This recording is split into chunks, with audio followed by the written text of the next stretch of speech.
आपके भी मन में सवाल आया होगा कि धरती पर इंसान कब आए, कहां से आए और हम दिखने में कैसे थे और इनका विकास किस तरह हुआ।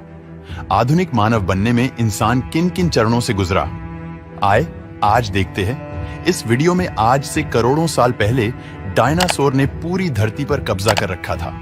उनके आगे सभी जीव जंतु कमजोर थे और छुपे हुए रहते थे, और उन्हीं छुपे हुए जीवों की तरह उस समय स्तनधारी जीव भी किसी तरह अपना जीवन व्यतीत कर रहे थे।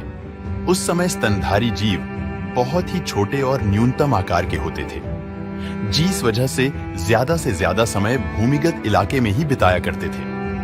धरती पर डायनासोर का अस्तित्व कहीं ना कहीं बाकी सभी जीवों के लिए अन्याय साबित हो रहा था, और इसी अन्याय को अंतरिक्ष की दिशा से एक ऐसा जवाब आया जिसने एस्टेरॉयड के रूप में धरती से टकराकर एक ऐसे अकल्पनीय मंजर को जन्म दिया जिसके बारे में कभी किसी ने सोचा भी नहीं होगा। आज से तकरीबन 65 मिलियन साल पहले एस्टेरॉयड के कारण धरती पर एक भीषण विस्फोट हुआ, और उस विस्फोट के कारण इतनी तीव्र ऊर्जा उत्पन्न हुई कि जिसे धरती पर कभी किसी ने एक्सपीरियंस नहीं किया था। इस ऊर्जा से बचने के लिए छोटे और स्तनधारी जीव तो हमेशा की तरह जमीन के अंदर घुस गए और धरती के अंदर ही छोटे छोटे कीड़े मकोड़ों को अपना भोजन बनाकर जीवित बच गए। लेकिन डायनासोर के लिए उनका विशालकाय शरीर ही उनके लिए मौत का कारण बन गया। रेडिएशन और एनर्जी के डायरेक्ट संपर्क में आने से सभी डायनासोर की प्रजाति का अंत हो गया। एस्टेरॉयड के टकराने से धरती पर खतरनाक रेडिएशन फैल रही थी, जिससे मानो समस्त संसार में प्रलय आ गया था। आसमान में धूल की मोटी परत जमने से सूर्य मानो अस्त सा हो गया और चारों ओर अंधेरा सा छा गया। धरती पर सूर्य की गर्मी तो नहीं पहुंच रही थी, लेकिन एस्टेरॉयड के टकराने के कारण धरती इनिशियली काफी गर्म हो चुकी थी। एस्टेरॉयड के टकराने के बाद जब काफी साल बीत गए और सूर्य की किरणें फिर भी धरती तक नहीं पहुंची, तो इससे एक आइस एज की शुरुआत हो गई। फिर जब यह सिलसिला काफी लंबे समय तक यूं ही चलता रहा, तो इसका परिणाम ये हुआ कि धरती पर सभी पेड़ पौधे मुरझा गए और डायनासोर की प्रजाति पूरी तरह खत्म हो गई, और इस भयानक प्रलय के कारण प्रकृति असंतुलित हो गई, जिसके बाद केवल 5% जीव जंतु ही धरती पर जीवित बच पाए, जिनमें से अधिकतर जीव स्तनधारी जीव यानी मैमल्स की श्रेणी में थे। कुछ साल बाद धरती का तापमान बैलेंस हुआ, तो प्रकृति फिर से धीरे धीरे सामान्य होने लगी। पेड़ पौधे फिर से हरे होने लगे, और धीरे धीरे ऐसे ही परिवर्तन में कुछ नए जीवों का भी जन्म हुआ। इसी श्रृंखला में आज से लगभग 5 करोड़ 50 लाख साल पहले बंदरों का जन्म हुआ। लेकिन गौर करने वाली बात यह थी कि ये बंदर आज के बंदरों से बिल्कुल अलग दिखते थे। जैसा कि आप इस वीडियो में देख रहे हैं कि इनका शरीर आज के बंदरों की अपेक्षा छोटा था। मुंह आगे की ओर थोड़ा सा लंबा था और पूंछ गिलहरी की तरह ऊपर उठी हुई थी। जब इनका नरकंकाल प्रतीत विभाग वालों को मिला, तो उन्होंने इसी को धरती पर बंदरों का पहला रूप घोषित कर दिया। फिर धीरे धीरे इन बंदरों की शारीरिक संरचना में परिवर्तन आने लगा। इसी तरह जीव जंतुओं के साथ साथ धरती भी धीरे धीरे परिवर्तित और संतुलित हो रही थी। कुछ लाख सालों बाद वातावरण पूरी तरह से सामान्य हो चुका था, और दिन तथा रात अपने निर्धारित समय से पूरे हो रहे थे।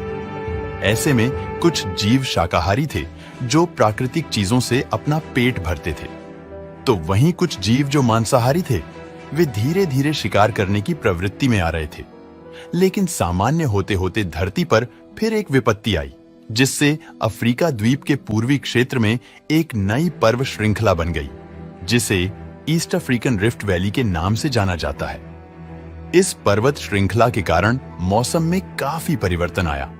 वहां के जंगलों में हवा का प्रभाव बहुत कम हो गया, जिसकी वजह से जीव जंतुओं को भारी नुकसान पहुंचा। अफ्रीका के जंगलों में काफी समय तक बारिश नहीं हुई, और वहां की जमीन तथा पेड़ पौधे काफी हद तक सूखने लगे। नदियों में पानी भी नहीं रह गया। इन सब में सबसे ज्यादा संघर्ष वहां के जानवरों को करना पड़ा, लेकिन उन्होंने हार नहीं मानी।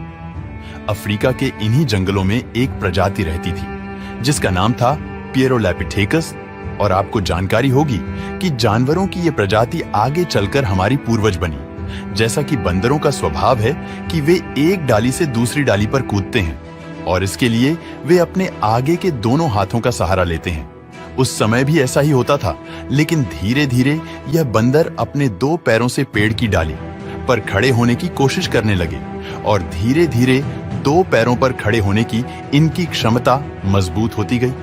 समय में आगे जाकर जब उनका विकास हुआ तो इन प्रजातियां में भी अलग अलग रूप देखे गए।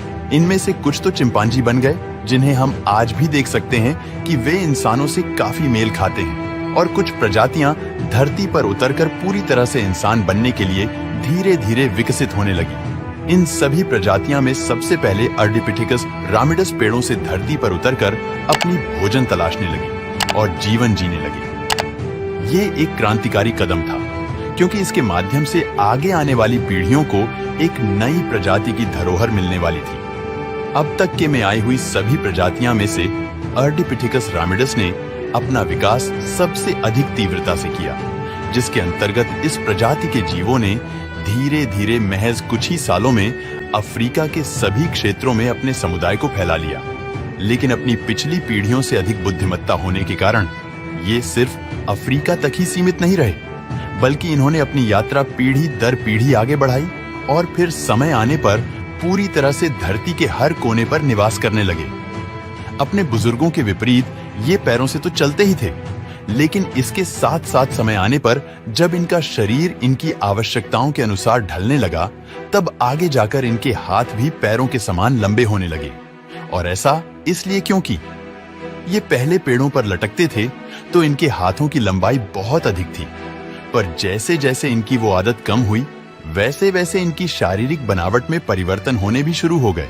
फिर जब ये धीरे धीरे 2 पैरों पर ही चलने लगे तो इससे इन्हें शिकार करने में भी आसानी होने लगी और इस नए परिवर्तन से इनकी ऊर्जा भी बचने लगी।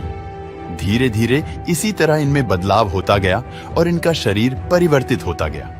इनके हाथ पैरों की अपेक्षा छोटे होने लगे और इनके सिर की बनावट भी पहले की अपेक्षा बदलने लगी। इनकी खोपड़ी पहले आकार में छोटी थी, जो अब धीरे धीरे बड़ी होने लगी, क्योंकि इनकी बुद्धिमत्ता बढ़ रही थी। ऐसे में माना जाता है कि होमो हैबिलिस ही हमारे वो पूर्वज थे जिनके मस्तिष्क ने विकास करना शुरू किया था।